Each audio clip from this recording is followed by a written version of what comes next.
महाभारत मतलब एक ऐसी कहानी जिसमें हीरो हैं, भगवान हैं और एक भयानक युद्ध है। लेकिन सोचिए, इसी कहानी का एक ऐसा योद्धा है जिसकी कहानी आज तक खत्म ही नहीं हुई।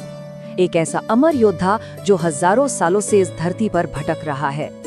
तो सवाल ये है, क्या हो अगर महाभारत का वो सबसे ट्रैजिक फिगर, वो योद्धा जिसे हजारों साल पहले एक श्राप मिला था, आज भी हमारे बीच जिंदा हो? चलिए आज इसी गहरे रहस्य से पर्दा उठाते हैं। अश्वत्थामा देखिए, कोई मामूली योद्धा नहीं थे, वो तो देवताओं से जन्मे थे। कहा जाता है कि वो कोई और नहीं बल्कि खुद भगवान शिव के ही एक अंश थे। उनके पिता गुरु द्रोणाचार्य ने सालों तक कठोर तपस्या की थी, सिर्फ एक वरदान के लिए कि उन्हें भगवान शिव जैसा ही एक बेटा मिले। और जानते हैं, उनकी तपस्या सफल हुई। अश्वत्थामा का जन्म हुआ और उनके अंदर जन्म से ही शिव का वो असीम बल, वो भयंकर क्रोध और वो सारी दिव्य शक्तियां थीं। और सिर्फ इतना ही नहीं, जब वो पैदा हुए तो उनके माथे पर एक दिव्य मणि, एक शिरोमणि पहले से ही जड़ी हुई थी। ये कोई मामूली पत्थर या गहना नहीं था, बल्कि यही उनकी सारी ताकत का, उनके अजय होने का राज था। सोचिए, इस मणि की वजह से उन पर किसी भी दिव्य अस्त्र का कोई असर नहीं होता था। ना उन्हें भूख लगती थी, ना प्यास और ना ही थकान।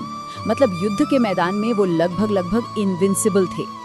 यही वजह है कि उन्हें महाभारत के सबसे पावरफुल योद्धाओं में गिना जाता है।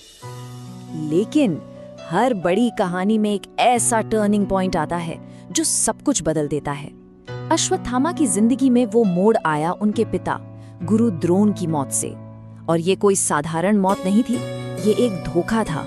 एक ऐसा धोखा जिसने अश्वत्थामा के अंदर बदले की आग को भड़का दिया।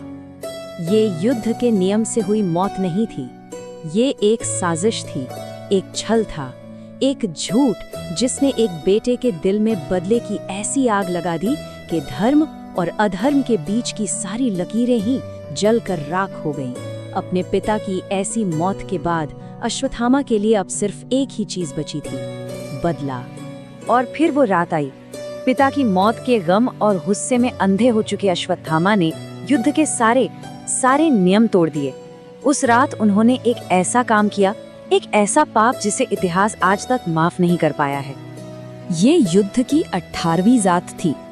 एक तरफ पांडवों के कैंप में जीत का जश्न शुरू हो चुका था और दूसरी तरफ मरते हुए दुर्योधन के सामने अश्वत्थामा बदला लेने की कसम खा रहे थे। ये धर्म युद्ध का सबसे काला अध्याय था। अश्वत्थामा रात के अंधेरे में पांडवों के कैंप में घुसे और उन्होंने सोए हुए 5 पांडव पुत्रों, पांडवों का बेरहमी से कत्ल कर दिया। उन्हें लगा कि वो पांडवों को मार रहे हैं, लेकिन वो उनके बेटे थे। लेकिन उनका गुस्सा, उनका बदला यही खत्म नहीं हुआ। पांडवों के वंश को जड़ से खत्म करने के लिए उन्होंने अपना सबसे खतरनाक अस्त्र ब्रह्मास्त्र चला दिया। और किस पर? अभिमन्यु की पत्नी उत्तरा के गर्भ पर, जिसमें पांडवों का आखिरी वारिस पल रहा था। एक अजन्मे बच्चे पर ऐसा हमला, इस अधर्म को देखकर खुद भगवान कृष्ण का क्रोध जाग उठा। अश्वत्थामा के इन कामों का जो नतीजा निकला वो बहुत भयानक था। उन्हें मौत की सजा नहीं मिली, नहीं, उन्हें मौत से भी बदतर सजा मिली। ये भगवान कृष्ण के शब्द थे, एक ऐसा श्राप जो हमेशा के लिए अश्वत्थामा की किस्मत बन गया। उन्हें अमरता तो मिली, पर कैसी अमरता? मौत से भी भयानक, हजारों साल तक इस धरती पर भटकते रहने का श्राप, कभी ना भरने वाले जख्मों के साथ और कभी खत्म ना होने वाले दर्द के साथ। और इस श्राप के साथ ही भगवान कृष्ण ने उनके माथे से वो दिव्य मणि भी जबरदस्ती निकाल ली।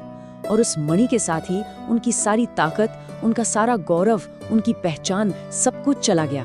पीछे रह गया तो बस एक गहरा, कभी न भरने वाला घाव, उनके पाप की एक जीती जागती निशानी। तो क्या ये कहानी यहीं खत्म हो जाती है, या फिर वो श्रापित योद्धा आज भी इतने हजारों साल बाद इसी दुनिया में कहीं भटक रहा है? यकीन मानिए, भारत में आज भी ऐसी कई जगह हैं जहां लोग दावा करते हैं कि उन्होंने अश्वत्थामा को देखा है। जैसे मध्य प्रदेश का असीरगढ़ किला, जहां के शिव मंदिर में कहते हैं कि रोज सुबह कोई आकर पूजा कर जाता है।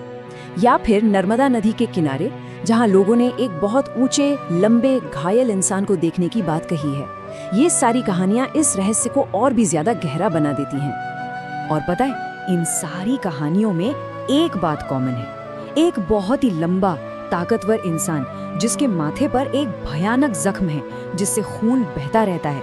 कुछ लोग तो ये भी कहते हैं कि वो उनसे अपने जख्म के लिए हल्दी या तेल मांगते हैं।